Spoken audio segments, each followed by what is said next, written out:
what we're here for. That's what I live for. That's why I come up here to do this. Yes! Yes! Yes. Thank you, Lord. With the bow, baby. In rifle season, Pennsylvania.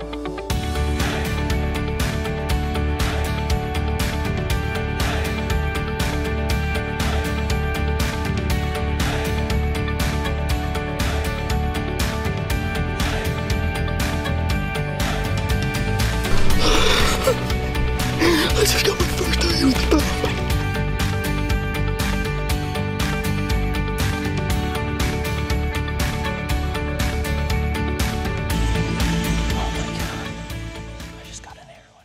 Welcome back, everybody, to the Relive the Hunt podcast, episode number 11. We got a guest coming on for you, Tony Rispo. He's going to talk about his preparation for hunting season, share some stories with us, and what he enjoys about hunting camp, and just kind of how he gets the hunt done and what it's all about for him.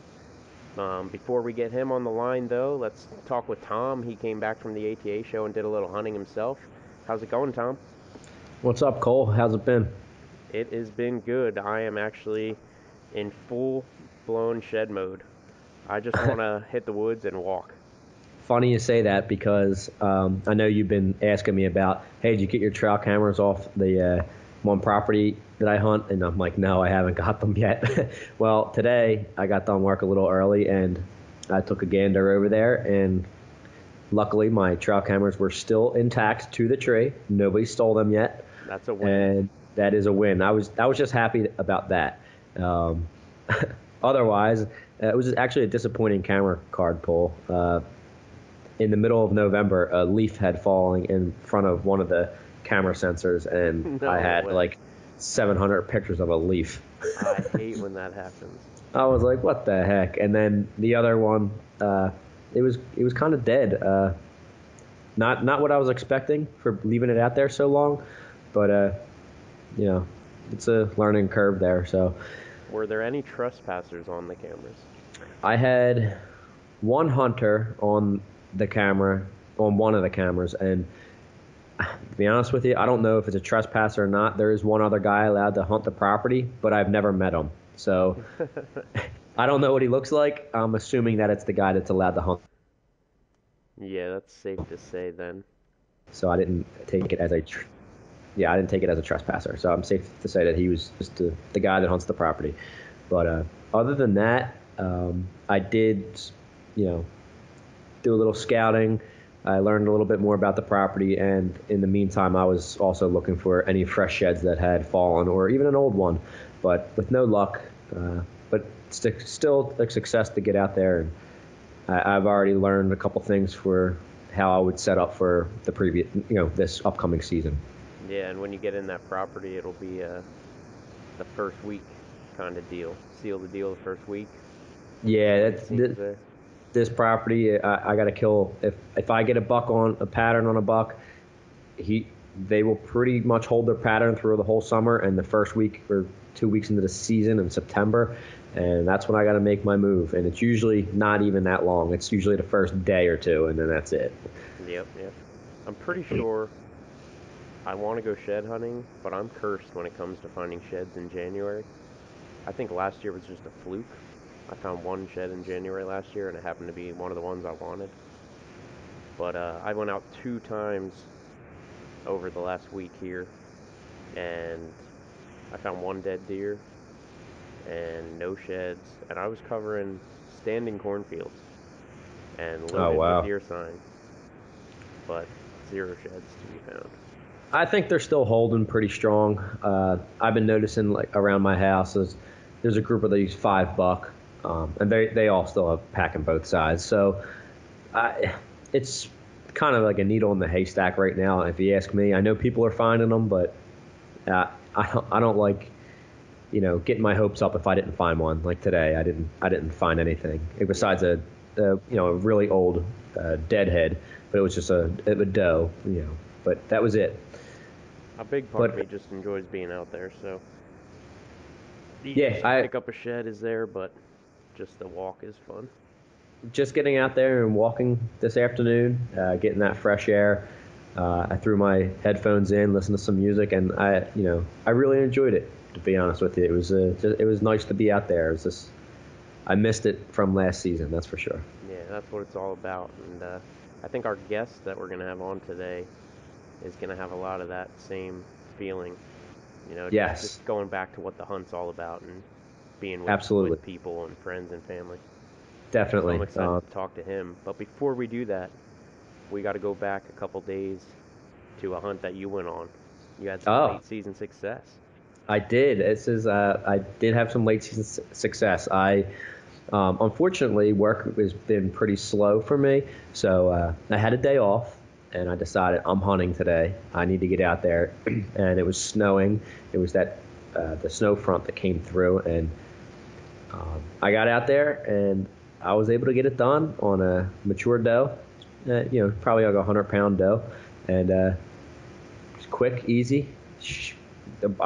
That night, it happened in the afternoon, so that night I saw about 12 different deer. There was one buck, he was still packing both sides, and they kind of just fed right to me, and I made a nice 20-yard shot, and she went, I don't know, maybe 100 yards.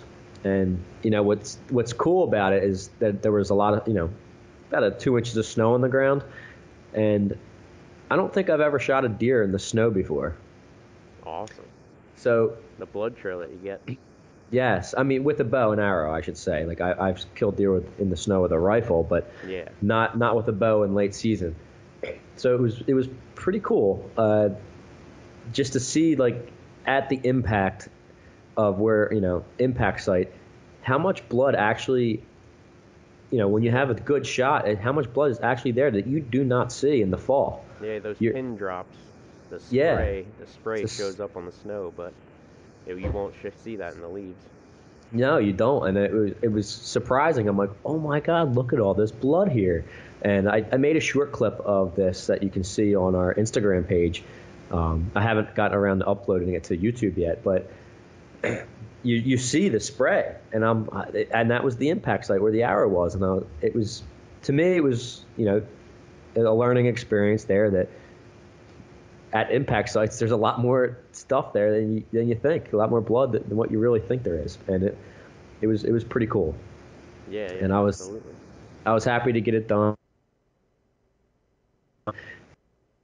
Had asked me that morning, "Hey man, I didn't get a deer this year, so if you get a doe or anything, if you get out hunting again," he's like, "Do you mind? I'll pay for the butcher if you get one." I'm like, "Absolutely. I was just going to donate it anyway, So I was able to fill my dad's freezer, and he's happy now. That's awesome. You still have any doe tags left? I know the season's open for 2 more days here. Yes, I do have one doe tag left. 3 more days. Yeah, it ends on Saturday. I have 3 tags left, or not 3. I had 3 tags. I have 1 tag left, and I plan on getting out there one more time. Awesome.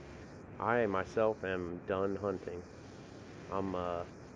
I don't know what it is. We talked a little bit before how my view on shooting doe late season, so I'm not interested in going after a doe right now, and all the buck that I would like to see, I would like to see them next year. And if they made it this far, I'm just throwing in the towel.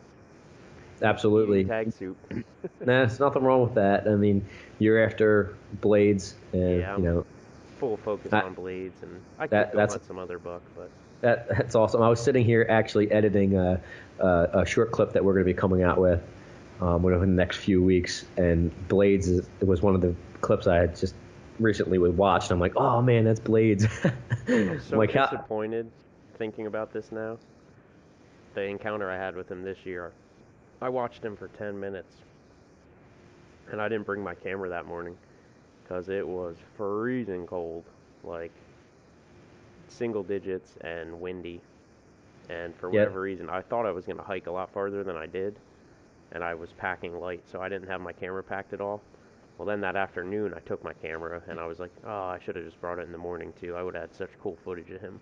Yeah, that would have been really awesome. I could have, been able to watch it. It would have been neat. Yeah, but even you passing him up last year and the footage I just watched, I'm like, man, how how do you pass him up? I'm thinking that, because That video makes him look good when you hold his shed in your hand, and as you know, yes, he wasn't as big last year as he may look.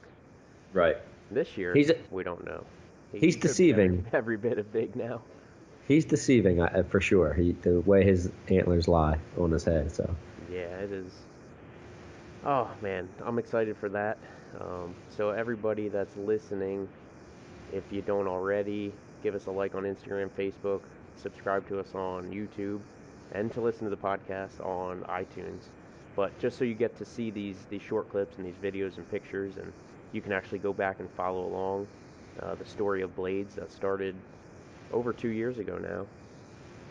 And so if you want to backtrack and go check any of that stuff out, feel free to do that. Yeah, we have a couple clips out there, YouTube, on Instagram as well, and Facebook. So, guys, and don't forget when you subscribe to us on iTunes, make sure you leave us a review and say something nice, because we're two nice guys. Good or bad, we'd like to hear it. So absolutely, give it to us. But if that's all you got going on right now, I don't have much more. Other than getting ready for baby number 2. The room is all ready and done, and all right. The wife is ready for him to be here. So. And you were naming him Tom? And it is Tom Jr. Oh yeah. All right. That's such a great name. No, that is not his name. Oh man. You'll have to wait to see the name. Actually, you might already know it. I probably do. I forget the short-term memory. We got less than 2 months for that, so I'm gonna have to do a lot of shed hunting real quick, because once that baby comes. Yeah, just let me know if it's not where too you cold, haven't. I'll take him out with me. If you just let me know where you haven't shed hunted, and I'll just find them for you. Yeah, I'll have to let you go fill in for me. Yeah. If you can find blade sheds, I will definitely trade that off for you. I'll just give them to you. I'm not that. I wouldn't even care. Because I think I'm going to struggle to find them this year. Well, if I find them by my house, that would be something else. Well, yeah, if you find them by your house, I might as well just quit hunting them. Yeah, you should. He covered a lot of ground. All right, well, let's get Tony on the line. He has a couple of nicknames as well, so. But all right. Tony Rispo, we're going to get him on the line here, and we'll start with an introduction with him. All right. All right, guys, and now on the line we have Big Sexy, a.k.a. Tony Rispo, with us, and he's going to share. Actually, Tony Rispo, a.k.a. Big Sexy. Yeah, you did that. But Big Sexy is the real name. We'll go. The real name is yes. Big Sexy. Yeah. Well, it's on the back of your shirt. Like, yeah, well, my mom doesn't call me Big Sexy. I'm saying, so. Well, the real name is going to. Yes. Okay. My real name is Anthony John Joseph Rispo III. All right. But they call me Big Sexy. Big Sexy it is. For sure. Mm-hmm. All right, so good. Shoot, I heard you guys got a bunch of questions, and I'm excited to be on here. Really, I am. We're gonna fire a bunch of good ones at you. I think it's a great idea. What's your favorite meal on the stand? Oh, that's an easy one. I take a Cliff Bar and a bottle of water. It all depends. It all depends what time of day it is too. Like I have different snacks for different times of the day. How long you're gonna sit depends on your Yeah. Right. I don't. Yeah. Well, for anyone that doesn't know who Tony is, tell us a little bit about yourself, where you're from, where you grew up, and what you do for a living. Okay. Well, right now I'm in Cinnaminson, New Jersey, right over the bridge. And I grew up originally in Philly, a city kid. And I work for Local 19, a sheet metal extraordinaire, they would call me, some people. Believe it or not. Tommy, but I hear you laughing, Tom. I'm telling you right now. That would depend on who you ask. I have had the pleasure to work with Tony. We actually have the same jobs, and we worked for the same company at one point in our lives. And he's a good dude to work for, that's for sure. So Tony trained you, Tom. He taught you everything you know? I wouldn't call it that. But he has definitely helped me out in situations. Yes. Yeah. It would take all about 15 minutes to teach Tommy everything I know. Which obviously isn't a lot. Yeah. No. But on the hunting end of things, I may have taught him everything he knows, and that might still be. No, that's true. To this day, I'm still learning. Believe it or not. Like I've been hunting since, I guess when I started, probably when I was 18 or 19 years old. I went to, it started before that. Like, I had a neighbor across the street who was a hunter. Like in the city, like none of my parents or grandparents or anybody, they never hunted. I mean, they used guns for other reasons and went back in those days. You know what I mean? It was like, nobody ever hunted. So, I mean, but I had a neighbor across the street, this Henji family, and they were big hunters. Like, I remember just, like, going down, like, and his dad got a deer, and he'd come home, it was like that old school scene you see in the movies from Deer Hunter, where they had the deer on the hood of the car. He had it on the top roof rack of his station wagon. Yeah. And we'd all, like little kids, run up the alley. Oh, my God, look, it's a dead deer. Wow, Christ, I never even seen a deer, living in the city. And then, we'd watch him skin it. We all stand at the basement window looking in at him and his buddies down there, having a good old time skinning deer. They would do it right in the basement. Man, this is cool, And then, just little by little, his brothers were a little older than us, and they were hunting all the time. And I said, man, I'm going to get my license. I drove up to this church one night and up in the Northeast, and I stayed there for, went 2 different nights, got my orange card, the certification card, and I started pheasant hunting with them. That's how I started hunting with them. That's how I started, and then it led into like my father-in-law. He had a place in the mountains, and he used to deer hunt. So me and him started deer hunting together, and that's where I shot my first deer at up there in the Poconos, and it was all luck, all luck. Oh, awesome. That like sounds back pretty then, cool. I didn't know, I was learning deer hunting from a guy who, he did it sometimes he didn't, so he was out of it for years. And then kind of like when I married his daughter, he got back into it because of me, I guess, really, because he wanted something to, it's just fun hanging out and all that stuff. So yeah, it's always better with a partner, so. Absolutely. I mean, yeah, and he did show me a lot. I mean, he was a real good dude. He always, made sure that I was doing the right way and right thing, and he was. Unfortunately, it's my ex-father-in-law now. For yes, ladies, I am single. Hashtag big sexy. Big sexy on the market. 69, 365. That's my hashtag. But that's how I got my first deer up there in Poconos. And it was, like I said, it was all luck. I was lost. I was looking for him. It was like we went there on I took off Monday, Tuesday. That Tuesday we were leaving that night, so we were going to get out of the woods early. And I think it was like, it was like somewhere around 3 o'clock. And I started heading out. And I'm like, man, I don't remember ripping through this mountain laurel like this on the way in, I'm like, oh, man, I'm lost now.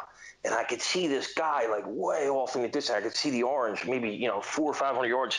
And I'm like, I'm not going to walk down there just yet and bother this guy. I'm going to try to find my way out.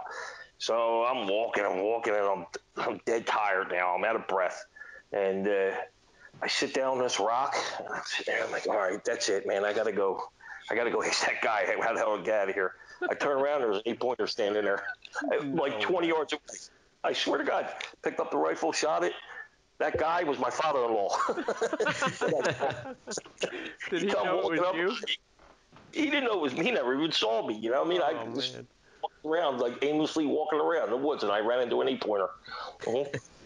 I was never so happy in my life. That's awesome. That's a great first deer story. That's my first good way to get yourself out of the woods. Just shoot a deer and have someone help you. Yeah, he came up. He carried my rifle. He said, I'll go get the truck. He says, you start dragging it out, and I'll meet you. He told me which way to go. I beat him out of the woods with that deer. I was so pumped up, and the adrenaline was going. I just drugged that thing. I was in a lot better shape back then, but a lot younger too. Adrenaline pumping. Yeah, I mean, you guys know it's one of the greatest feelings that you'll ever experience. Yeah, I Absolutely. agree. I still say to this day, people that complain about the drag out, man, the drag is Yeah. the last thing I'm worried about. Oh yeah, no, When I I don't. shoot a deer, I'll enjoy that drag. Oh, That's what it's all yeah, about. yeah. That's what it's all about. That drag, that hard work. You're like, man, as much as you're sweating or like whatever, it's just like this is the greatest feeling in the world because you don't have a care in the world at that point. You're like, I'm here with my buck or my doe or whatever you harvested, and it's just Right. it's an awesome feeling. Absolutely. And I mean, as long as it's done legally, I mean, it doesn't matter which way it happens. You could be sitting in a tree stand and you've researched this out for months and the big buck that you've been waiting for comes by, you kill it. Yeah, that's great. But like mine, I was sitting on a rock, I turned around and shot it. You know what I mean? But it was still a great feeling. It was still a great Yeah. feeling. So Tony, why don't you bring us into like how you get prepared for a season? So since now you're more experienced with hunting and you've been doing it for quite some time, why don't you take us into how you prepare yourself? I mean, I have two different ways basically. I mean, like because I hunt in Jersey a lot, and also hunting in Pennsylvania now, back in Pennsylvania. Because I mean, for a long time there, I just hunted in Jersey, and and there was a time there also where I didn't hunt for a couple years. I was coaching football. My kids were little. I had to take a break. The ex-wife was. She was, home with two little kids, and Cole, you got kids, right? It's not easy a lot of times to get away and stuff like that when you have that going on at home. Yeah, it ties me up quick. Yeah, it's just so in Jersey, basically Jersey, they do allow you to bait in Jersey, and it's basically get out there, get your corn out there, and get your stand set up and straightened out. And I mean, I've been in the same stand now since 2004 in Jersey. I never moved it. It's in the same spot, and I mean, I've killed a ton of deer out of that stand. Now, don't get me wrong, no big, maybe the biggest one I shot was a 6-pointer out of there, but no huge deer, trophies. Although this year I do have, some quality deer on camera down there. They move at night for some reason. I did see those bucks. You did text me a few of those pictures, and I was like, "Wow, these are really nice deer." I was actually a little surprised. Yeah, there's quality deer in Jersey. I mean, the spot we hunt, because of the zone, like they zone things off over here, there's not a whole lot of opportunity to shoot there with shotgun. So, a lot of these guys are shotgun hunters in the clubs around here. They only got like really like 1 week and maybe 2 days to go in there during shotgun season. Now they want to do other properties where they can shoot, and in the zone that I'm at, it's limited on the amount of does you can take too. But they want to go to zones that are more like there's a zone 19 that's you're allowed 9 does. You know what I mean? With your tag, you're allowed 9 does when you buy your license. So they want to be in those areas, but I do believe I'm starting to think now like those deer are, and we're pretty close to those. We're pretty close to 19, but we're in another one called 23. I think those deer are coming in there and hanging tough because the pressure is not there from the clubs. Jersey's a pretty small state, and you said you're in 23rd zone. They must have a lot of zones, a lot of small zones that make it. They are sectioned off, real small pieces. It might be a couple. You might have 3 townships in one zone or something like that. Some of them might be just one township, like Winslow. It might be like because they have a big wildlife management area there. They might have just one zone for Winslow. It's by itself. So compared they are to small. Pennsylvania, Pennsylvania's pretty big then compared to that zone. Yeah. And so it's so in Jersey, like I said, it's mostly getting your bait out there. I do have a camera down there that I go in and check, periodically. But I do believe in Jersey though that my best thing is quantity. I have to get in that stand. And I know Tommy always breaks my stones and says, "Oh, you overpressure.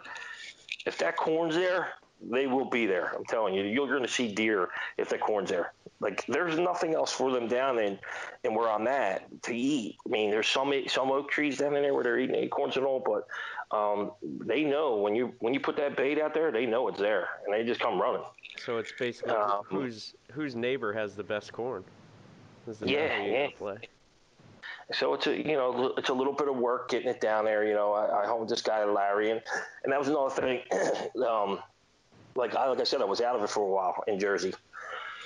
Excuse me. And Larry wanted to get back into it, and he was like, hey, you got a spot, I was like, yeah, I do have a spot. This guy showed me a while ago, and I was hunting there for a while, and I got really back into it with this guy Larry. Now for the last 3 years, we've been hitting it hard down there. He shot a real nice buck down there.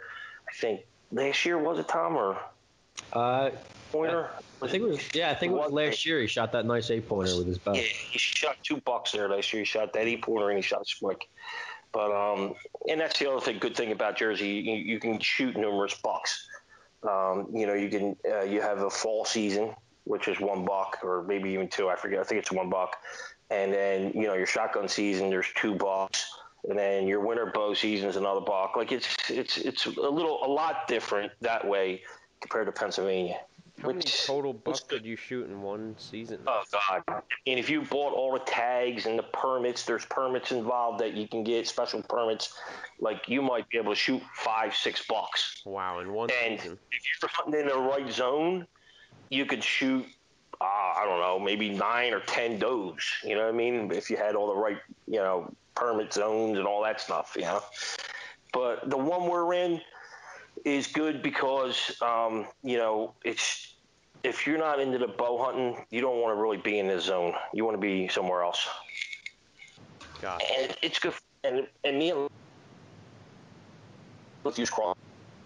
Another thing, like I know, like guys that you may have had on before this, or people not look down on it, but it's a different way. Like, it's easier for me. Like, I just don't get like when guys are like, oh well. They look down on a crossbow because they use a compound bow or a recurve bow. Like, to me, I'm whatever is legal, I will use. Like, if the Pennsylvania Game Commission said, "Hey, look, you can use hand grenades," I'll be sitting up there with 2 friggin' hand grenades. You're absolutely right when it comes to So I know people look down on it, but it's definitely not as challenging as a compound bow. But it gets the job done. But you're still a hunter, and that's what matters. Absolutely. You want to get out and enjoy the outdoors. I'm more of a meat hunter than I am a trophy hunter, and it puts meat in the freezer. That thing, Absolutely. I do have one question in Jersey. Are you allowed to bait on public land? Yes. A lot of states you can't do that. Actually, they just opened up now. You could open up. They open up Sundays on private and in some wildlife management areas in Jersey. You can hunt Sundays now. So they're experimenting with the Sunday hunting thing. Yeah, not the zone not the area that I hunt. I hunt on public land. It's not open on Sundays. So hopefully that would change, because that'd be great, I think.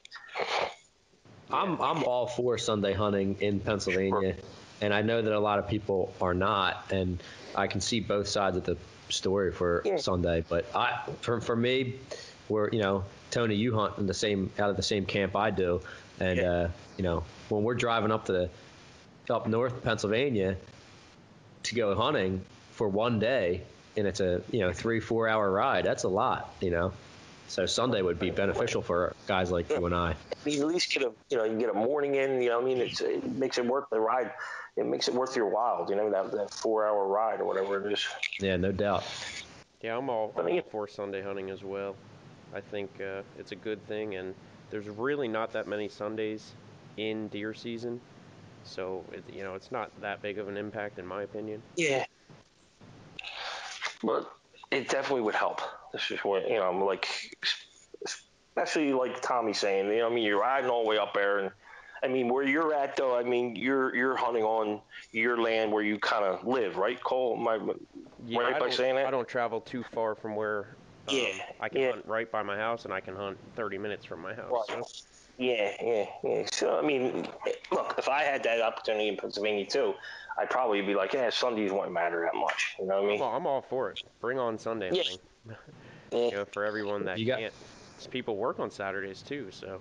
Sure. Yeah. Yep. Yeah. Right. Exactly. Yeah. Another good reason. Yeah. And Cole, you have 2 kids, or well, one kid and one on the way. Yeah. Soccer practices on It's only gonna get Saturday. harder the Yeah, older they get. basketball and hockey or whatever he's going to play.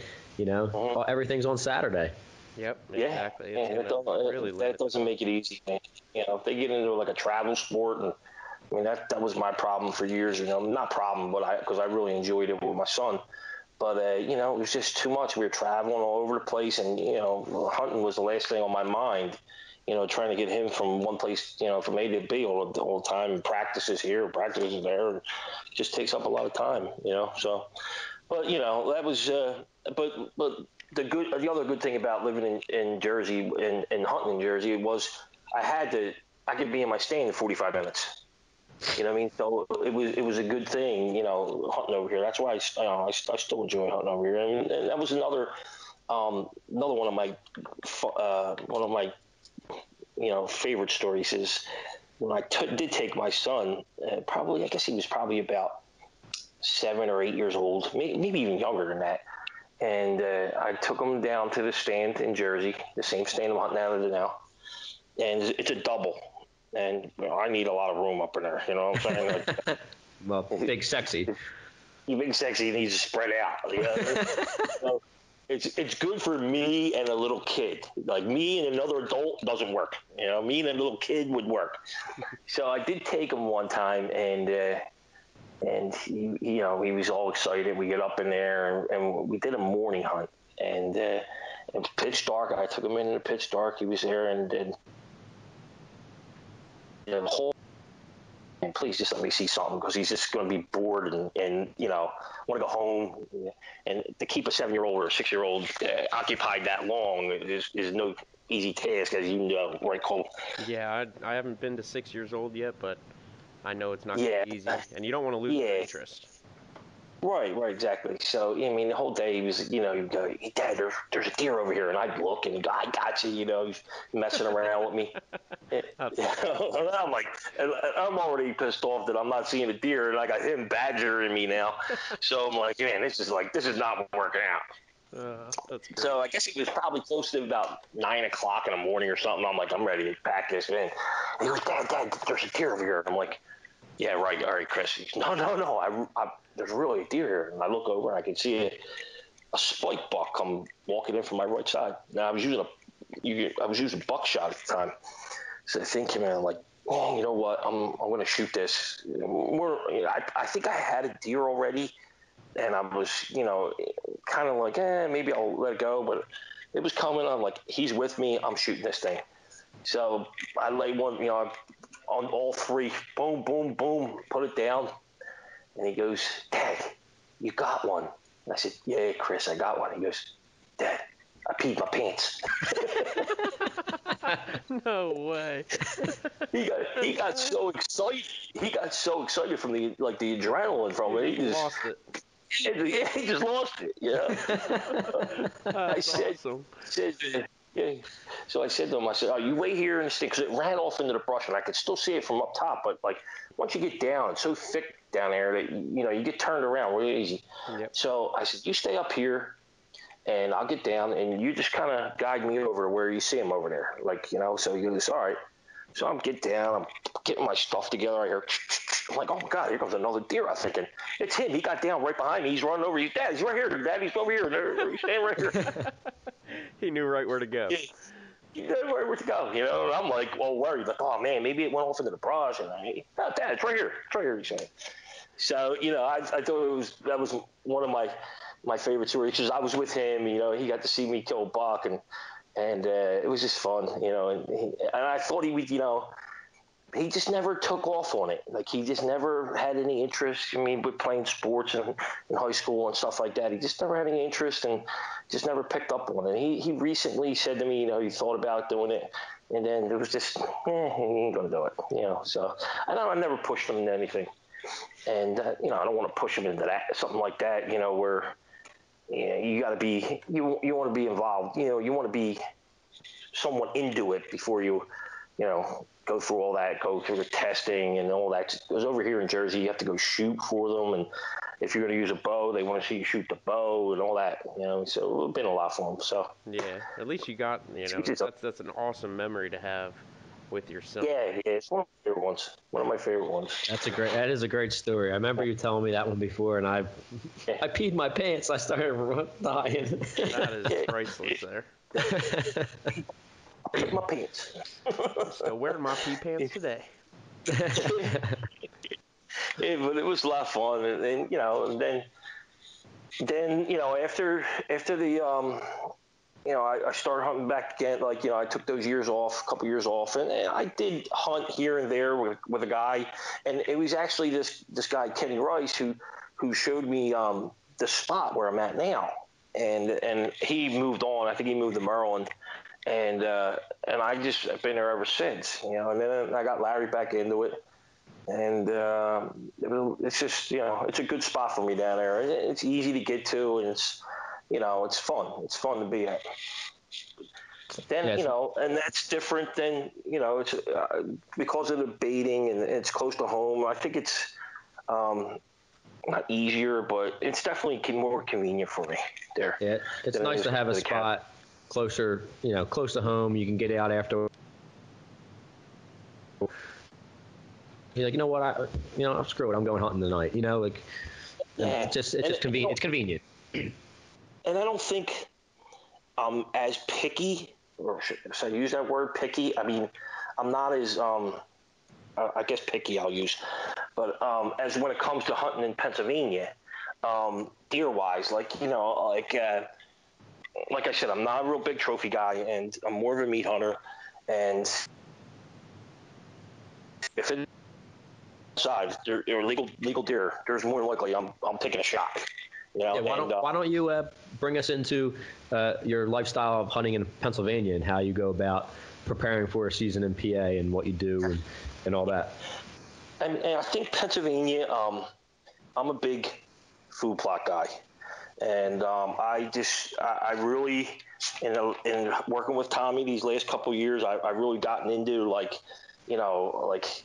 oh man, I want this plot to look really good because there's a good chance I'm going to be hunting here on opening day, and in the last 2 years, I've only been hunting with the club for 2 years up there, and the last 2 years I've shot a deer. Well, this year's deer was on opening day, and then the year before was on the 20th of October, right over the same food plot. I'm not a big scent control person, although just as of late, I started using cover scent instead of no scent. For some reason, I can't get the no scent. Probably because I'm lazy and don't go through the whole, get a shower and get dressed outside and all that shit, But I just don't have it in me to do that, do you think, what do you think of a cover scent over a no scent for somebody like me? I'll let you handle that, Cole. I agree with it. I think cover scent, for a hunter like you, because it is so hard to go scent free. You have to take so many steps all the way down to where your gear is stored. So, for a hunter like you, or, any hunter really, cover scent is a great way to do it. There's a lot of really good ones out there, and I know a lot of hunters that use them. That, and I just started using a calming scent because I was noticing at 4:45, just about every night in Jersey, I could get deer at the corn, but a lot of times, the bigger doe or the whatever, and it would hang in the background and let them little ones come in, and they were just not they were real skittish. I started using that stick, this calming stick, and I did see a difference with that. They'll come in now and just kind of hang out there. They're still a little skittish, but not as much. Yeah, so I do believe it does work. I believe that stuff works as well. I haven't had as much experience with it, but in a situation like that where deer come in skittish to a specific spot, I mean, there's no better way to test it. Right. Yeah, right. I mean, what kind of cover scents would you use? in Pennsylvania? Right now I'm using like in Pennsylvania, like I'm using these little earth wafers. Does it Yep. sound? And I just bought a bag, and what I do now is I throw all my hunting gear, everything that I have, from my boots to hat, face mask, everything in that bag. Now my closet, I keep it in that bag, but my closet, I have a walk-in closet here. It stinks like earthworms in there right now. Yeah, I know what those things are like. I cannot get that smell like that. I threw 2 of those little wafers in there, and the whole, like, my car stinks like it. My house, my closet stinks like, everything stinks like it now. Like I actually took the wafers out, and I put clothes in there to go. I put regular clothes in there because we were going up to Portland for for the Winter Classic, we call it. And like my regular clothes now stink like earth. Like I washed them and they still stink like dirt. That's what they smell like. You got to imagine that scent overpowers, any human body scent then. And the deer are going to smell whatever that earth scent is. I'm telling you. I don't know the name of them that I bought, but it was like a 3-pack or 4-pack of these things. But they work great. I put 2 in my bag that I keep everything in, and then I have 1 in my backpack that I carry in with me. So since using those, that's what I'm on to now. Have you noticed a difference since using those with skittish deer or I anything? started. Time I was using the calming. And I've been seeing a lot. But the thing of it is, I always see a lot of deer here in Jersey. Now, I haven't tried this in Pennsylvania yet, the cover scent. My whole thing in Pennsylvania, is basically, I get up in the morning, I go to that field, where we planted clover or whatever. I get up in the stand, and I may, if it's close to the rut, I may, 2 years. Buck bomb, one of them buck bombs. Yep. And this was the deer that me and Tommy and his dad, and I forget who else was there. We went up the weekend before our archery hunt up there, and it was a Saturday. And that morning, I sprayed myself going in. I got to the road. I sprayed myself going in, just like every 10 feet, a little spray or whatever. I'm thinking, what could it hurt, And it was late October, right, Tom? I think it was actually the first weekend in November. It might have been November 4th or 5th. So I thought it was close enough to the rut area where it might have some effect. So I sprayed my way in, and I got to the field, and I did a big figure 8 in the field in front of me, in the clover field in front of me. I got up in the stand. It was still dark, and right around 7 o'clock it was. I thought I heard a grunt, and I was like, I don't know if that was a grunt or just, you know how you think you hear something and you were like, maybe it was, I don't know, but it sounded like a grunt to me. And I'm just looking and looking, and from the direction it came, and I could see legs coming down the trail that I walked in on. And I'm like, oh my God. I'm like, that has to be a buck. And the week before, that's what it was. The week before I was up there, I saw a buck in the field. I took pictures of it. Remember, Tom, and I wasn't sure whether it was legal. And everybody said it was legal, and I was like, all right, well, then I should have shot it, but I didn't, because I wasn't sure. I just wasn't sure whether it was legal or not. It was dark. It was late in the day, and I couldn't see very well. You did the right thing. And I'm seeing I'm seeing the legs come in now. I'm like, oh, there comes that deer, man. I bet it's the same one. But it kept sniffing its way in. It walked 8 yards in front of the stand. It was so close to the stand. Now, the stand is an old wooden stand that has a 2x4 that goes across as a gun rest. I had to shoot underneath it because the deer was so close to me. And that deer ran 30 yards, just piled up, and it was one of the easiest hunts I've ever had. You know what I mean?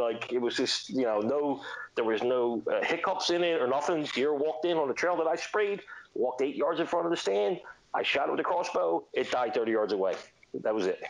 That was that don't happen all the time. That does not happen. No, sometimes I wish I'm sitting in my stand for, an hour, and that's a long time, and you're done. You don't get, I don't know, you just don't get that lucky, sometimes. But I mean, this year I was lucky on opening day. I did sit the morning and didn't see. I saw 2 does in the morning. this past year, and then the same stand, same little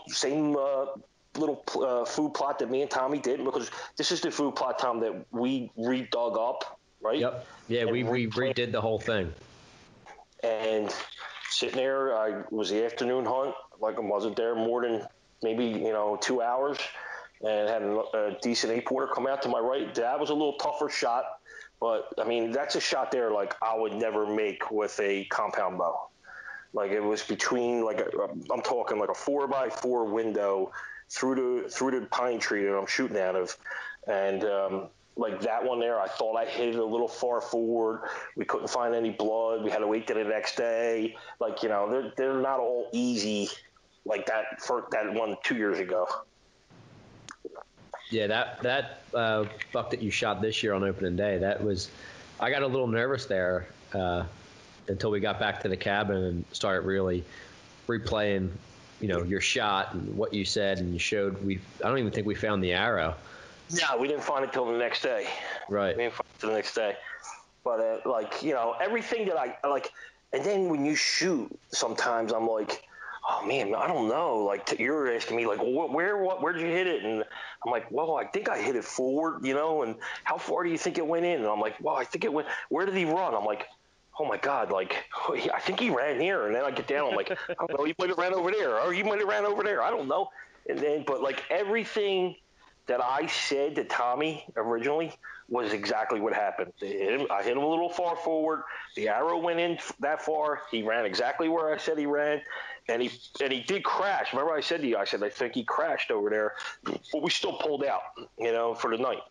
And we found him the next day. Steve Keenan. Oh, here he is, right here.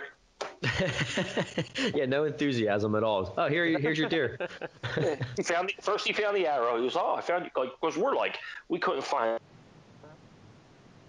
blood, and we couldn't find the arrow. And he walking around. Oh, here's your arrow. I'm like, what? He goes, your arrow's right. Oh my God, he found the arrow. I'm like, oh yeah, everybody's screaming. Yeah, all right, we got the arrow. All right, cool. Yeah. And then we walk in about another 20, 30 yards. Oh, here's your deer. Your deer's right here. I'm like, what? He's like, your deer, it's right here. I'm like, oh my God, he found the freaking deer. Like, crazy now. I thought you were going to be on an all-day excursion. Like, yeah. It was like this blood.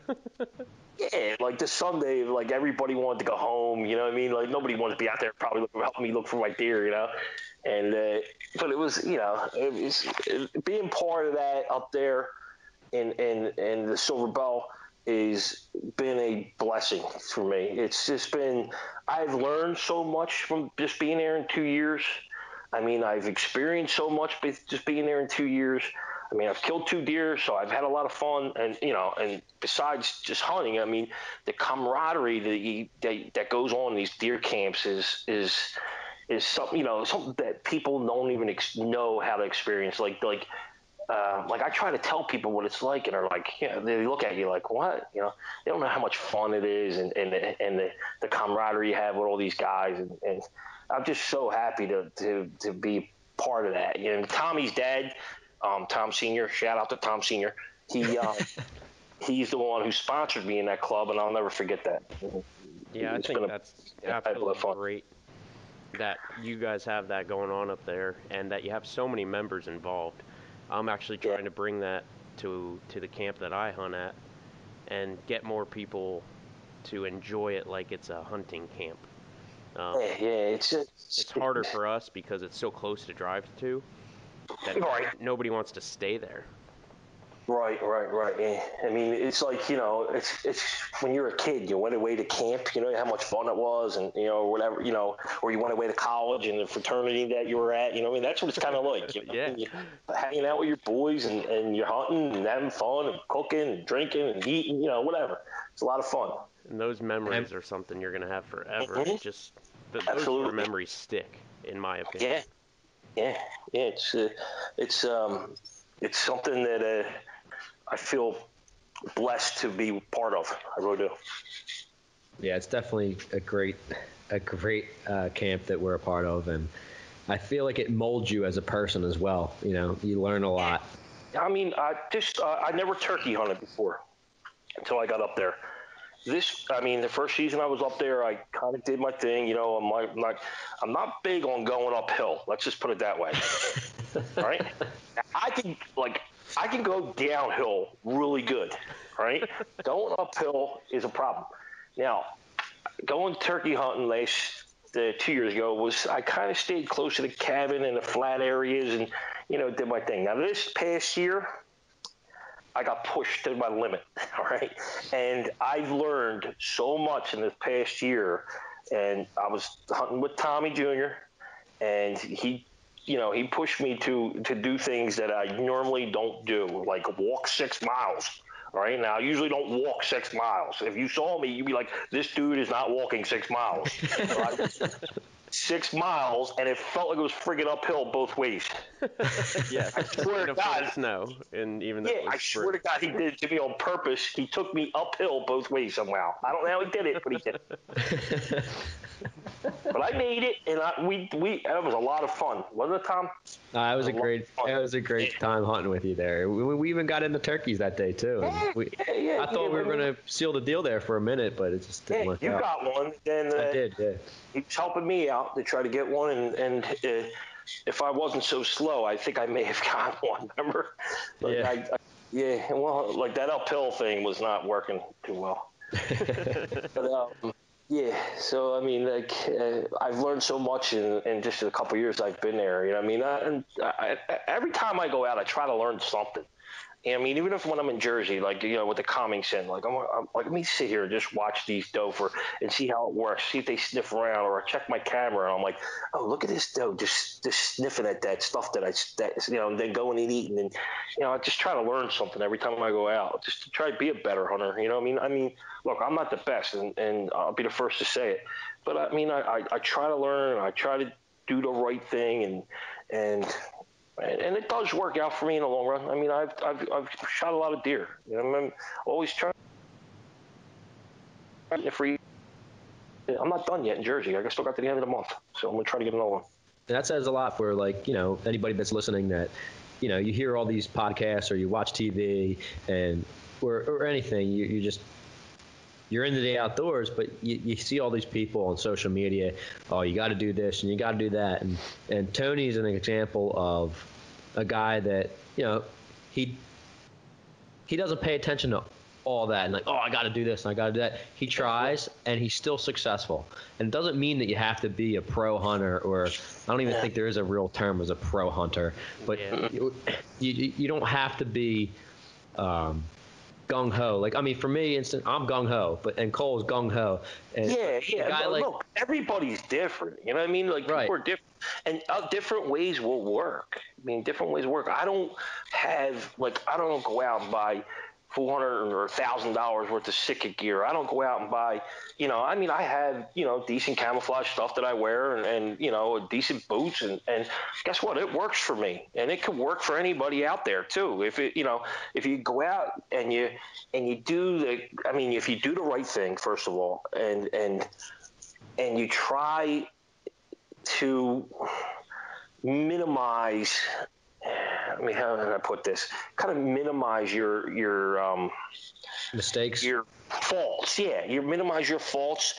Look, there's a good chance you're going to see a deer. You're going to get a shot at a deer. There's a good chance. Yeah, that's my point. It may not be that big one, you know, that, you know, 140 class buck, but you're going to see deer, and you're going to put meat in the freezer. There's going to be opportunity to put meat in the freezer.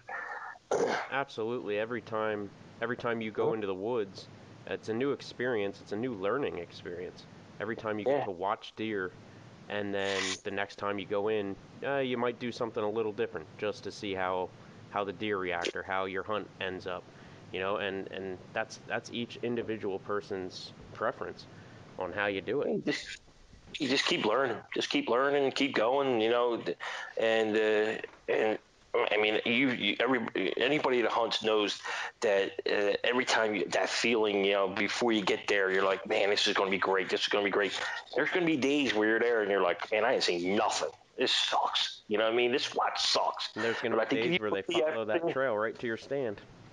Yeah, exactly. I mean, that's why it's great, man. That's why it's a great sport, and it's so much fun and so exciting, and that's why Chris peed his pants because he was so excited. That is what it's all about, peeing your pants. Yeah. If you can get so excited that you pee your pants, you're doing it right. Yeah, You didn't pee your pants, you're not hunting. Count me in for that fun. If that's so fun that you want to pee your pants, count me in. I'm in. Exactly.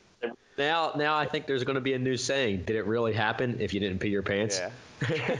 It's not that exciting unless you peed your pants. Yeah. Right. Yeah, so I do have a good question for you here. Tom and I talked about this with Russ on our last podcast. Whether or not you would choose to fill your tag on the first day or hunt the whole season and fill your tag late in the season. You filled it on the first day. How did you feel this year in Pennsylvania? Ignoring the fact that you know you can still hunt in Jersey and kill all kinds of buck yet. It was if I didn't have the Jersey thing going on, and I was up the cabin a lot. Believe me, I shot that deer on first day, but I was up the cabin a lot, knowing that I couldn't shoot a buck. You know what I mean? And I had rare chances of even going out doe hunting up there. I mean, when I was there, it's not easy. It's not easy knowing that you're done, basically. You know, I was not bored because I'm never bored. I always find something to do, and I can have fun. I can have fun in the phone booth with a turtle. You know what I mean? Like, it's like that's just me. You know, I just gotta have fun anywhere. But if I had no other opportunities in Jersey, I probably would wait. I would probably wait it out a little longer than I did. And that's just me. Some people might be different, you know what I mean? And I'm not real, like I said, I'm not a big trophy hunter, but knowing what I know now and the feeling that I had of not being able to hunt and not being part of the, I was part of the drives, of course, because, I'm a steady driver all of a sudden now. And, but like, I was jealous of those still able to. That makes perfect sense. I had a similar feeling with, I shot my buck a few weeks after you, and that's probably one of the earliest times I've ever shot in a buck, and I knew there was a few weeks left in archery season, and I'm like, man, it's over. Like, it's over already. What the heck? No. You just want to get back out there, and luckily I had Ohio to go to, but. Yeah, right. I mean, but I'm not going to say I'm disappointed with the deer I took or the experience that I had. Like I wouldn't change that for the world. But like, I guess it's like being selfish a little bit, saying, man, I wish I could still be out there. Like, you know what I mean? I want, I wish I would have waited or something, But then like when the time comes, I say this to you now, like, oh man, maybe I guarantee you next year if another one comes out first day, I'm shooting it. You know what I mean? Yep. But I'll tell you one that's thing. just the way I am. You don't want to be sitting in week 6 with no opportunities at deer, wishing you were the guy that could have filled your tag already. Yeah, So, true. I think it's awesome to fill it on the first day. I did it one time out of state in Kentucky. I loved that. I thought it was the coolest thing ever. And I'm sitting here today with 2 unfilled buck tags from 2 states. So yeah, that's that's not that. It happens. Look, everybody's been through it, but they say what you don't pass up on the first day what you wouldn't pass up on the last day. That old saying, and that's, for me, that's probably true, because like I said, I don't pass up much. So it is what it is. There's trophy hunters out there, and there's meat hunters out there, and there's guys that just go to deer camp out there. Yeah, there is. I think we should add a category that there's a memory hunter out there, because there's times like with your son and that spike buck. You may not have ever shot that spike buck by yourself, but your son's with you. Bam, that is a memory that you're going to take to the grave with you. And I love memory hunting. Yeah, I always have that story. And I tell it all the time. Tommy probably heard it 3 or 4 times already. But yeah, I tell that story. It was one of my fondest memories. Like just with him being little, and he's 22 years old now, but kids grow up so fast. That there's something like that. Yeah, I remember him playing sports, and I remember when his birthday or whatever. But like that, there is like a special memory for me being a hunter. That's a special memory for me. And hopefully you guys will get that opportunity, because there's no better feeling than having something like that to remember, with your son. Yeah, absolutely. Yeah, I'm sure both these will be there. Oh, absolutely. I was there with my dad a few times, I think, maybe one that I can remember. But I hunted with my dad a lot, and had he been successful on any of those hunts, I know it would have been, another memory. Even the unsuccessful hunts were memories that I took with me. But yeah, right. I mean, I would have been even better if I was watching my son shoot a deer. I think it would be even better. But I mean, I don't think that'll ever happen because he's just not into it. But that's something that both of you's got something to look forward to. Can you imagine that day? How fun that's going to be? Like the memory you're going to have with that. It's even better than anything. I'd pee my pants that one. Does your son remember that memory like you do? Yeah, he does. He still remembers it. That's He still remembers it. Yep, he wasn't young enough that he forgot it, and I'm sure you'll be able to remind him. Yeah, like I'll bring it up and I'll go, oh, yeah, remember that? Yeah, and he'll say, oh, yeah, remember I got down and found it, and stuff like that. Cool. But, yeah, that's what it's all about, is the camaraderie and the memories. And the people are awesome. I mean, how many times, like, if you're on a job site and you find out this guy, you have no idea who he is. You find out that he's a hunter. All of a sudden, you and him are best friends. Yep. I mean, it happens all the time. You know what I mean? Like the people in the hunting world, in the industry, or in just everyday average hunter, 9 times out of 10 are going to be good, wholesome family people. I mean, don't get me wrong. There's scumbags in every walks of life. You know what I mean? Don't matter what it is. I mean, it could be anything. There's scumbags involved. But 9 times out of 10, these people are going to be good people. They're going to be family people. They're going to be honest, and legal people. That's what they're going to be. I mean, there is going to be some, whack jobs out there, but